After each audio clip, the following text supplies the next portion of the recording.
I raised my niece for 8 years while her mother was gone. The moment her mom came back, she called me just the aunt and told my niece to forget me. 8 years of school pickups, scraped knees, and bedtime stories erased the moment her biological mother decided she wanted to play mom again. My name is Diane Calloway. I'm 41 years old. 8 years ago, I became a mother. Not in the way most people become mothers. There was no pregnancy, no hospital bracelet, no announcement on social media with a pink or blue balloon. My sister handed me her 4-year-old daughter, signed a piece of paper, and disappeared. And I raised that little girl as my own. I drove her to preschool, held her hand at the pediatrician, stayed up until 2 in the morning when she had ear infections, learned how to do a 4-year-old's hair because YouTube videos were the only thing teaching me. I watched her lose her first tooth, coached her through her first soccer season, sat in the front row of every school play, helped her build a solar system model at midnight the night before it was due because she forgot to tell me about it. I was her mother in every way that word means anything. And then my sister came back. Clean, remarried, wealthy, with a lawyer. And within 6 months, the court gave Lily back to the woman who had abandoned her when she was 4 years old. On the last night before Lily moved to Arizona, my sister pulled me aside. "You were just the babysitter," she said. "It's time to step back and let me be her real mother." 8 years. Gone. This is that story. My sister Renee is 3 years younger than me. Growing up, we were close the way sisters can be, fiercely protective of each other one minute, furious at each other the next. We shared a bedroom until I left for college. We had the same laugh, the same habit of talking with our hands. I remember being 12 and Renee being 9, and some boy at school said something cruel to her on the bus. I walked up to him the next day and told him exactly what I thought of him, in words I had not yet earned the right to use. I got sent to the principal's office. Renee thought I was the most heroic person alive for approximately 2 weeks. That's what we were to each other. The kind of sisters who would show up, no questions asked, and deal with the consequences later. Our parents were good people, steady working-class people. Dad drove a delivery truck. Mom worked at a school cafeteria. We weren't wealthy, but we were stable. We were loved. Renee was the creative one. She painted, drew constantly, filled sketchbook after sketchbook with elaborate imaginary worlds. I would sometimes find her drawings and be genuinely stunned. She had real talent. The kind that makes you stop what you're doing and actually look. Our mom used to say that Renee saw the world differently than the rest of us, that she felt things more intensely, that it was both her gift and the thing that sometimes made ordinary life feel unbearable to her. I think about that now. I wonder if Mom saw something coming that the rest of us missed. I was practical, methodical. I went to college on financial aid and a part-time job at a copy center, studied health administration, got my degree, got a job at Providence Hospital in Portland, worked my way up slowly, carefully. Renee went to community college for a year, dropped out, waitressed, painted, chased dreams the way you can when you're young and optimistic and haven't been hurt yet. She met a man named Dale when she was 25. Dale was charismatic and funny and wrong for her in 100 ways she couldn't see yet. They got together fast, fell hard, and when Renee was 26, she got pregnant. She was terrified, excited, overwhelmed. Dale was not particularly interested in being a father. He stayed around for about a year after Lily was born, long enough for me to see how little he actually did, how little he showed up, how Renee was doing everything on her own while also making excuses for why he was never there. Then he left. No forwarding address. No child support.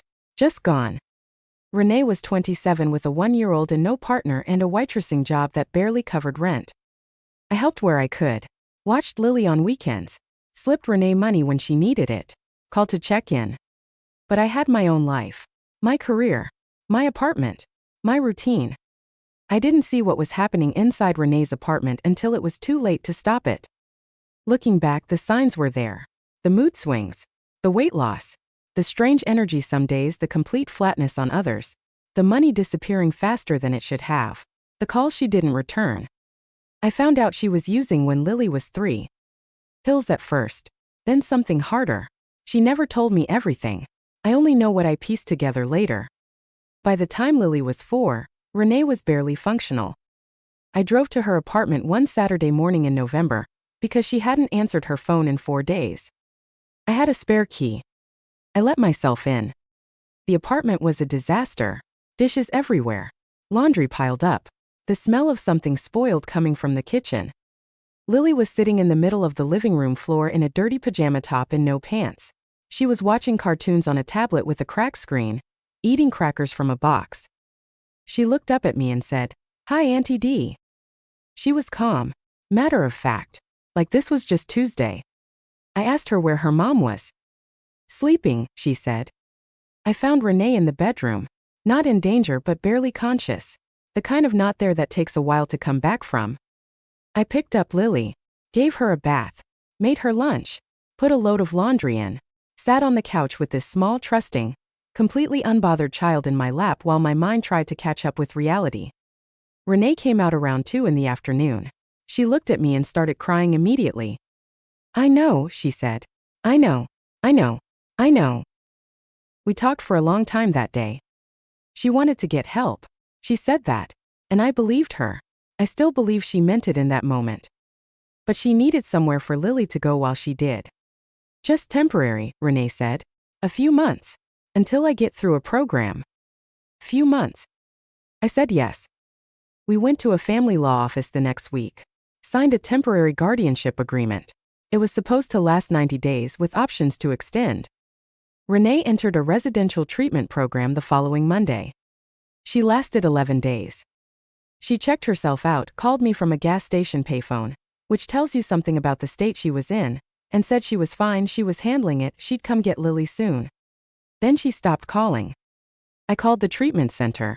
They couldn't give me information, privacy rules. I called the number she'd given me for her sponsor. Disconnected. I drove to her apartment. Different name on the buzzer. She'd been evicted. My sister was gone. And I had a 4-year-old who kept asking when mommy was coming. For the first 2 months, I told Lily that mommy was working on getting better, that she'd be home soon, that she loved her very much. By month 3, I stopped putting a timeline on it because I didn't have one. By month 6, I stopped expecting a call. By month 12, I stopped thinking about it every day. Not because I didn't care, because I had a 5-year-old who needed to be enrolled in kindergarten, and I had to figure out her school district and get her vaccinations updated and buy her a backpack with a name tag, and there was no room in my day to also grieve my sister. So I didn't. I just kept going. Let me tell you about the first year. I was 33 when Lily came to live with me. I had a 1-bedroom apartment, a career I had worked hard to build, and a social life that was modest but mine. The first night, Lily woke up 3 times asking for her mom. The second night 4 times.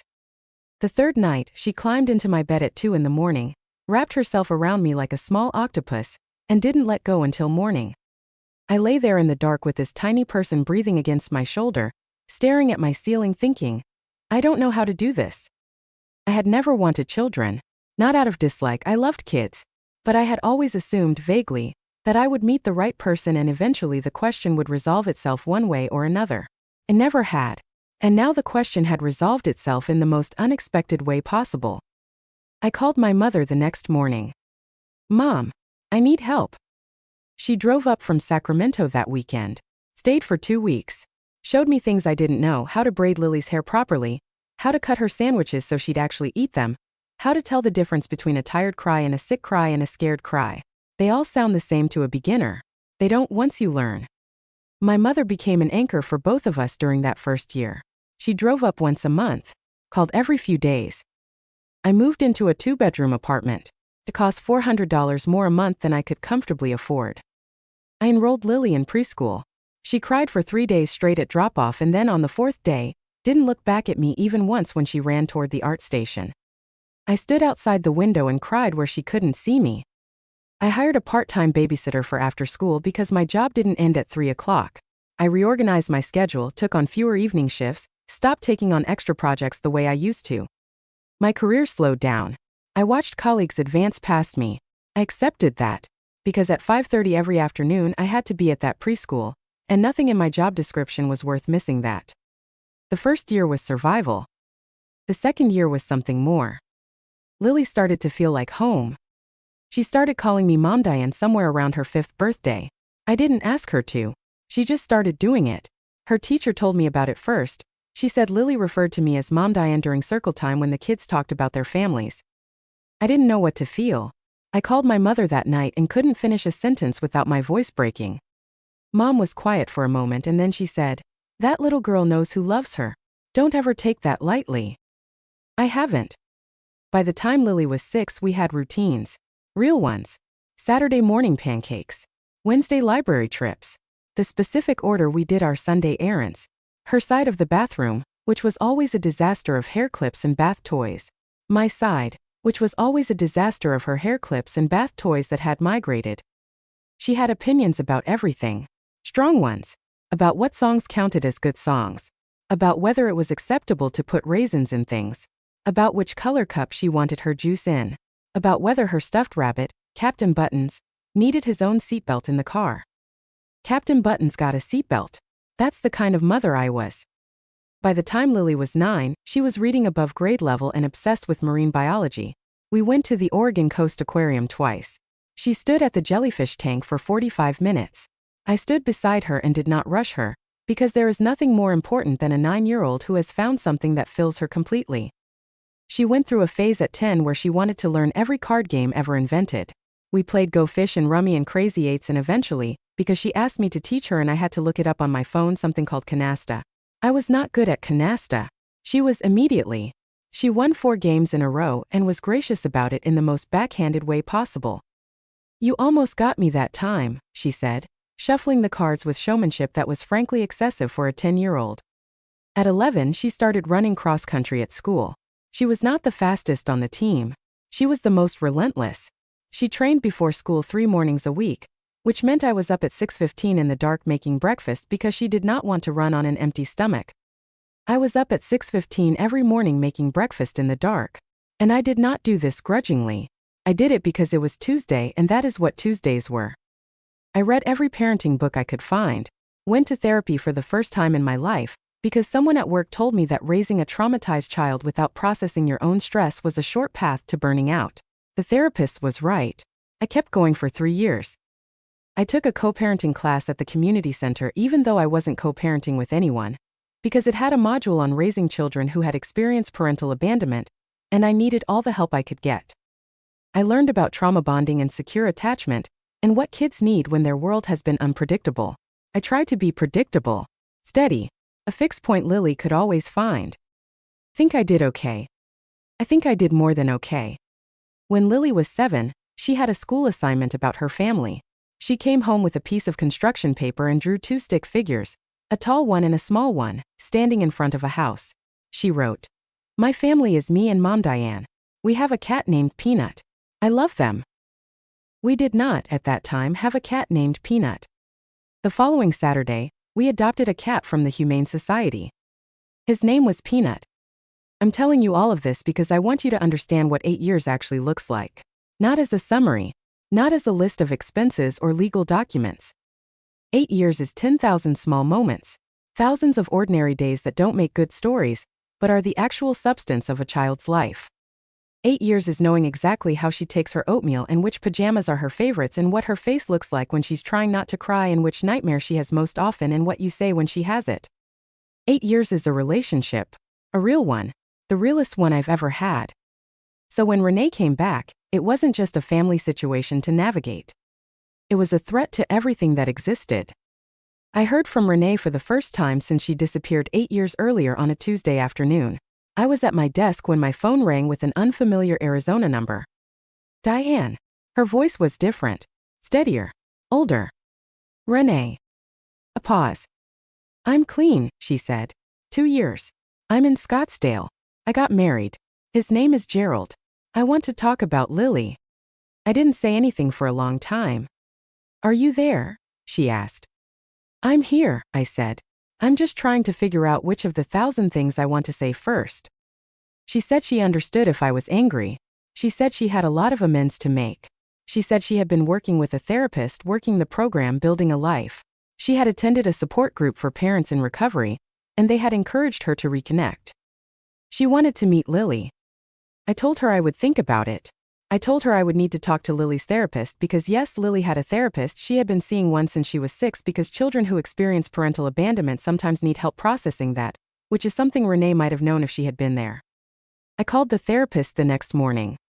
We talked about it for a long time.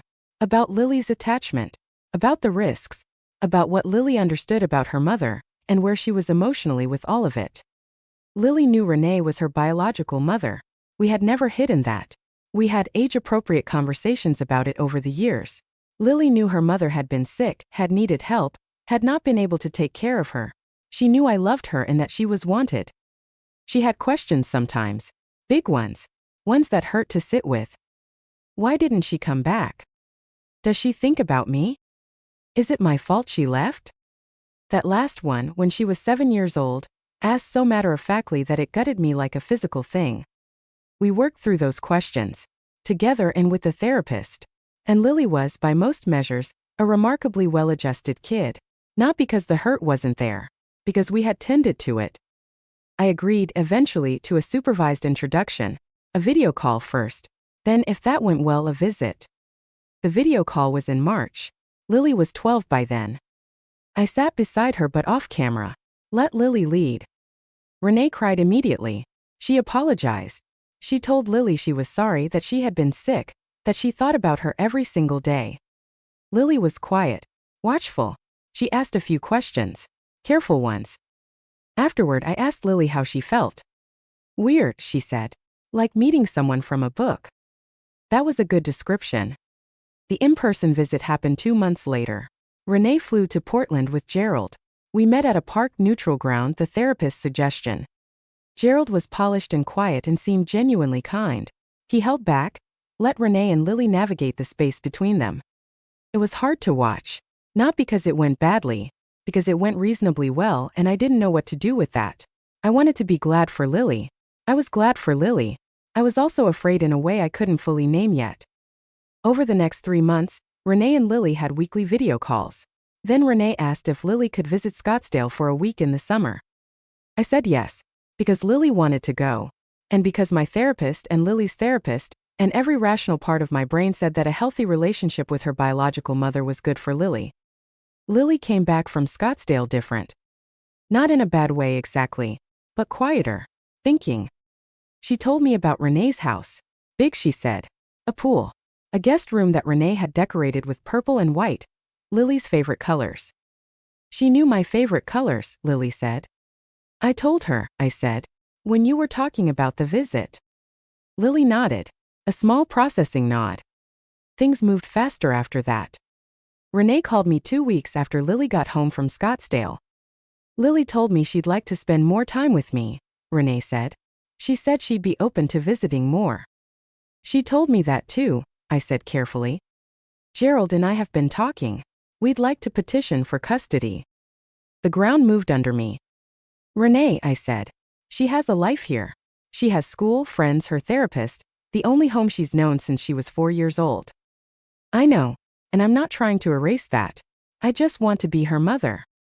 You gave that up, I said, and I regretted the sharpness of it the moment it left my mouth, but I didn't take it back. I know I did, Renee said quietly, and I have to live with that, but I'm asking for the chance to make it right. She hired a family law attorney, filed the petition 4 weeks later. And so did I.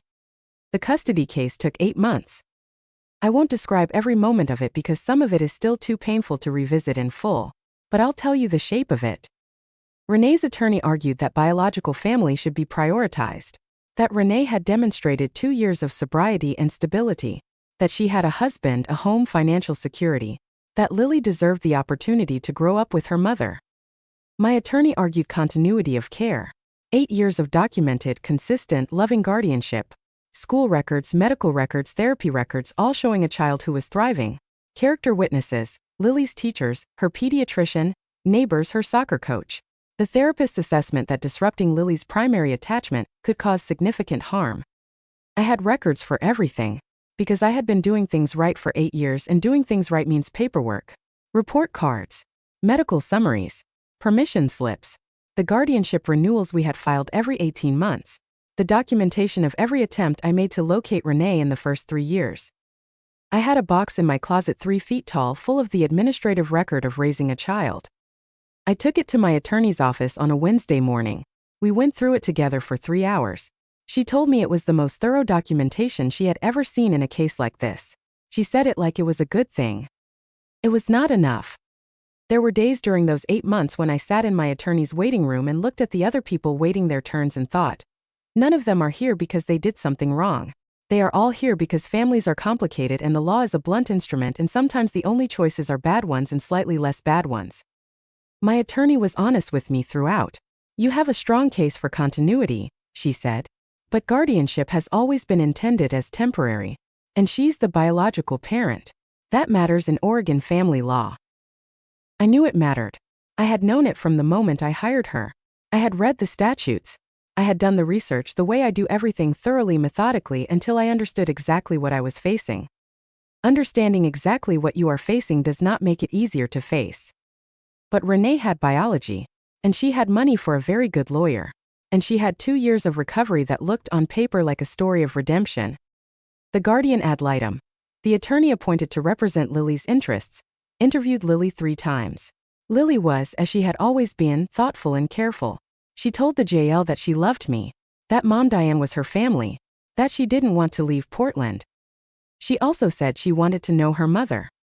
She said both things, because both things were true. The judge took 4 weeks to issue a ruling. She ruled that primary custody would be returned to Renee. She noted Renee's demonstrated recovery, stable home environment, and Lily's expressed desire to know her biological mother. She ordered generous visitation rights for me, 6 weeks in the summer, alternating holidays, 1 weekend a month if travel allowed. She said the word biological 7 times in the ruling. She said the word continuity twice. I read the ruling in my car in the parking garage outside my attorney's office. I sat there for 45 minutes before I trusted myself to drive. I want to tell you about the last week before Lily left because it matters. Lily was devastated in that particular quiet way of hers. She didn't have tantrums. She internalized. She sat close to me in the evenings. Wanted to watch shows we had watched together years ago, old favorites from when she was 8 or 9. She wanted to bake the chocolate chip cookies we always made on rainy Sundays.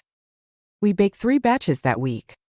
She held Peanut the cat constantly, even when he squirmed. She helped me go through her room and decide what to pack and what to leave for when she visited. It was one of the harder things I have ever done, helping my daughter decide which version of her life to bring with her into the next one. She took Captain Buttons. Of course she did. She took the framed photo from her nightstand, the one from her 8th birthday, the 2 of us at the Japanese garden, her grinning with her 2 front teeth missing, me laughing at something she just said. She asked me to keep a copy of the same photo.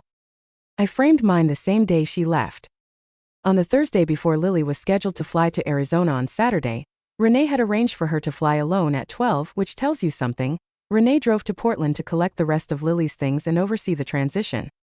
I had prepared myself for this. I had been in therapy specifically processing this for months.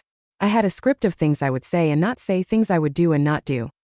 And then Renee pulled me aside while Lily was in her room, and what she said blew the script to pieces.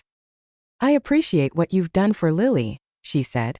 Her voice was measured, the voice of someone who had also practiced. But she needs to bond with her real family now, her real home. She needs to start thinking of you as her aunt. That's your role. Renee, I said. I know that's hard to hear. But I'm her mother. I need her to understand that.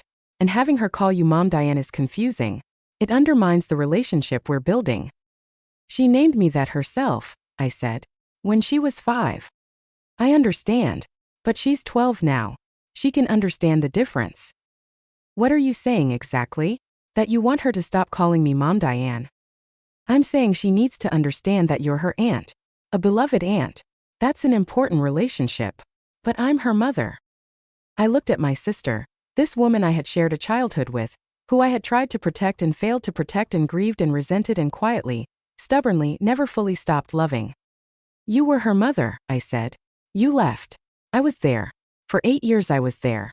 And you don't get to come back and erase that. I'm not erasing anything. I'm clarifying roles.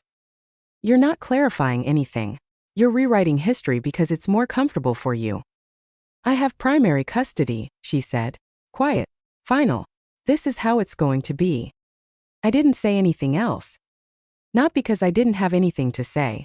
Because Lily was 15 feet away in her bedroom, packing her stuffed rabbit and her photo and the life we had built together, and she didn't need to hear her mother and her aunt destroying each other in the hallway.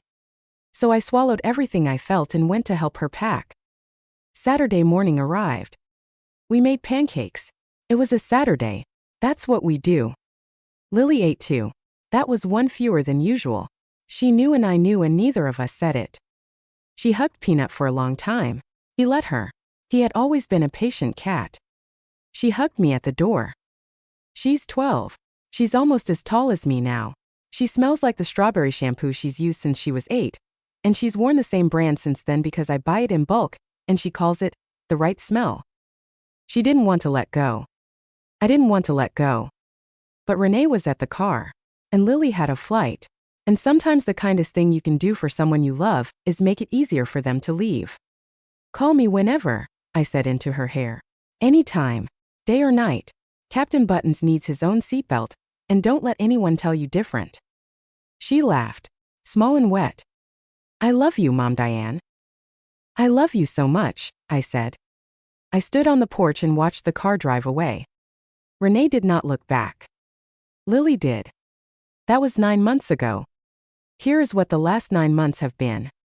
The first month I moved through my apartment like a person in a museum. Everything was exactly where it had been. Lily's cereal was still in the pantry. Peanut still slept in the same spots. But the house had a different quality to it, not quiet exactly. Emptied. The way a room feels after someone has just left it. I found a hair tie on the bathroom floor and stood there holding it for longer than I'd like to admit. I went back to work the Monday after Lily left. My manager, who knew what had happened, told me to take all the time I needed. I told her I needed to be at work. And that was true. The work gave the days a skeleton that I could hold on to while everything else was dissolving. At home in the evenings, the absence was loud. I would find myself walking toward her room out of habit, to check on her to say goodnight, and then stopping in the hallway when I remembered. I did not go into her room for 2 weeks. When I finally did, I sat on her bed and let myself cry properly for the first time since she left. Peanut came in and sat on my feet, which is something he does when he senses something is wrong. That cat is not subtle. My mother called every day. My coworkers were careful around me in the way people are careful around grief. Lily called in the first week from an unfamiliar number. A new phone Renee had gotten her. We talked for 40 minutes. She described the house, the pool, her new room. Her voice had a quality I had never heard before, careful, edited, like she was monitoring what she said. At the end of the call, she said, Renee wants me to call you Aunt Diane. A pause. Is that okay? She asked. You can call me whatever feels right, I said. I'm still me. Okay, she said. And she didn't call me anything for the rest of that call. Just talked. Just told me about her day. The calls have been weekly since then. 45 minutes to an hour. We talk about normal things, school, books she's reading, a girl at her new school she thinks she might become friends with, whether Peanut has done anything interesting lately. Peanut is a cat. He does interesting things constantly. I keep a running list. We had our first summer visitation in July, 4 weeks. Lily flew in alone, which she handled with the casual competence of a person who has been navigating complicated situations her whole life. The first day, she walked through the apartment like she was orienting herself, touching things, checking that they were still where she left them. They were. She didn't call me Mom-Diane that first day, or the second. On the third day, she was telling me something that happened at her new school, some drama with a teacher who had unfairly graded a project, and she said, halfway through the story, so I told Mom-Diane, I told you. And she stopped, and looked at me. You can call me whatever you want, I said again. I promise. She thought about it for a moment. I think I want to call you Mom-Diane, she said, when it's just us. Then that's what you can do, I said. We left it there. The summer was both wonderful and heartbreaking in the way that things can be both at once. Lily was happy to be back. She was also different. A little older, a little more guarded, a little more aware of the fact that her life was now divided into pieces that didn't fully fit together. She had good moments and hard moments. Some nights she got quiet in a way that worried me. Some mornings she woke up bright and made cereal and complained about the news in a way that reminded me so much of herself at 9 that I had to look away. On her last night, she asked me something I hadn't expected. Do you think Renee is trying? I thought about it, really thought about it the way the question deserved. Yes, I said. I think she's trying very hard. But. No but. I think she's trying. Recovery is real and what she built is real. I think she wants to be your mom. But you're my mom, Diane, Lily said. Yes, I said. And that's also real. She was quiet for a while. Is it possible to have two? She asked. I think, I said carefully, that love doesn't have a quota. I think you can have as much as people are willing to give you. And you don't have to choose. She seemed to be working through this. Renee doesn't like it when I talk about you too much, she said. I kept my voice even. I know that's hard. It makes me feel like I did something wrong. You didn't do anything wrong, I said. You love the people who love you. That's not something you should ever have to apologize for. She nodded, small, thinking. I didn't say anything bad about Renee that night.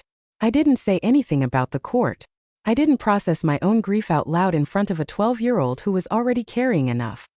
But after she fell asleep, I sat in the kitchen with a cup of tea and allowed myself, briefly, to be furious. Not at Renee exactly. At the situation. At the fact that a woman who disappeared for 8 years got to come back and call herself a mother while I stood on a porch watching a car drive away. At the fact that biological carries so much legal weight.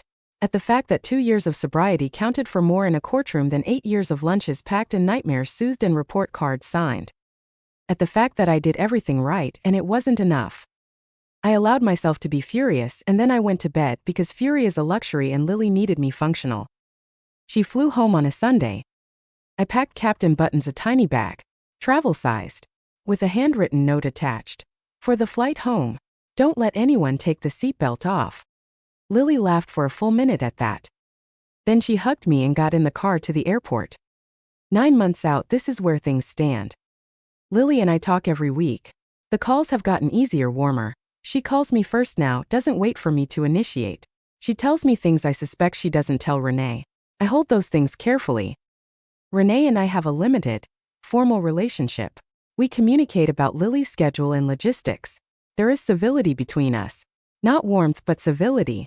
I have chosen to accept that as the working relationship we have, because the alternative is conflict that only hurts Lily.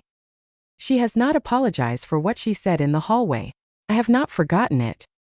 My mother, bless her, calls Lily directly now too. Lily calls her Grandma Carol as she always has. Renee cannot take that from either of them. As for me, I am rebuilding something. My apartment still has Lily's cereal in the pantry. Her drawings are still on the refrigerator. Peanut still sleeps on her pillow when she's not here, which my therapist says might be a sign that he misses her and which I suspect is actually just because her pillow is near the heat register. I went back to therapy specifically to process the legal loss, and the relational loss and what it means to grieve a person who is still alive, who calls you every week, who loves you, but who now lives in a state you've never been to in a house someone else decorated. I have accepted slowly that the story is not over. Lily is 12. In 6 years she will be 18. At 18 she makes her own choices, who she lives near, who she calls, what relationship she tends. I have to believe that 8 years of love doesn't just evaporate, that the way I showed up for her, every single ordinary day, built something that legal paperwork can't dissolve. I have to believe that because the alternative is unlivable. And I think on my clearest days that I'm right. She called me on a Tuesday evening in October. Not our usual call day. I picked up immediately. I just wanted to talk, she said. Is that okay? Always, I said. And we talked for an hour about nothing in particular. Her homework. A book she was reading. Whether Peanut had done anything interesting lately. He had. He had knocked an entire glass of water off the kitchen counter, and then stared at me like I was the problem. Lily laughed so hard she snorted. That laugh. I have heard that laugh 10,000 times in 8 years. It is the best sound I know. And in that moment, across 700 miles, across a custody order, across everything, she was still my Lily. And I was still her Mom-Diane. Renee can call herself her mother all she wants. And she is biologically, legally, and maybe even genuinely, in ways she's still learning. But she cannot be the woman who sat up with Lily through ear infections and panic attacks, and the night she was convinced there was a monster in the heating vent. She cannot be the woman who bought a cat named Peanut, because a 5-year-old drew him on a piece of construction paper. She cannot be the woman who put a seatbelt on a stuffed rabbit, because that's the kind of mother you become when you love someone completely. That's me. And no court order changes it. People ask me if I would do it again. If I knew it would end this way. 8 years of my life, my savings, my career trajectory, my own romantic life put largely on hold, all of it. Would I say yes again to that little girl in dirty pajamas eating crackers on the floor? Yes. Without hesitation. Because the alternative was leaving her there. And I am not a person who could have done that. I believe Lily will find her way through this. She's 12 and already wiser and more self-aware than most adults I know. She will navigate the complexity of her family. The mother who abandoned her and came back. The aunt who raised her and loves her. The grandmother who bakes cookies and calls every Sunday. She will have questions I can't answer. She will feel things I can't feel for her. She will, at some point in her teenage years, probably be furious at all of us in rotation, and that is as it should be. That is what kids do when they're figuring out who they are, and who the people around them are and how to hold all of it. I hope that when she is furious at me, she tells me. I hope she knows, because I have tried very hard to show her, that she is allowed to feel everything she feels. That she doesn't have to manage my emotions or protect me from her own. That I am sturdy enough to be honest with. I am going to be in her life for the rest of her life. Not because of a legal document. Because she is my daughter in the only way that actually means anything. In the accumulated, daily, unglamorous way. In the 6:15 breakfast way. In the Captain Button's seatbelt way. In the standing at the jellyfish tank way. Renee is her mother. I have made peace with saying that out loud. Recovery is real. People change. And Lily deserves to have a full relationship with the woman who gave her life. If that woman is capable of it.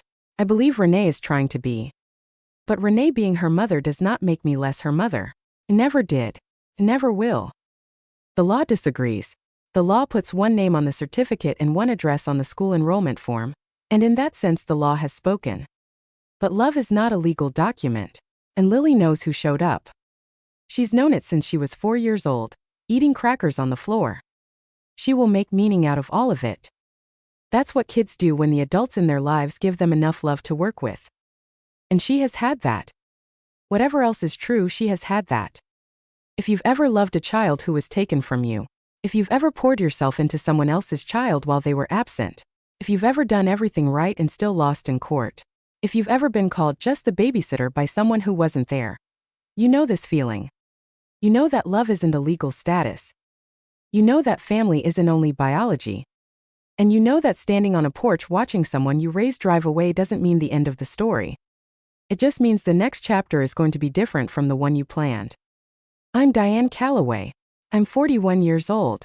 I raised a child for 8 years. She's mine. She'll always be mine. And if you believe that love built over 8 years of ordinary days is not nothing, that it is, in fact, everything, hit that like button and subscribe. Because showing up matters. Staying matters. And the children we raise remember who was there, even when the law decides they have to be somewhere else. #I raised my niece.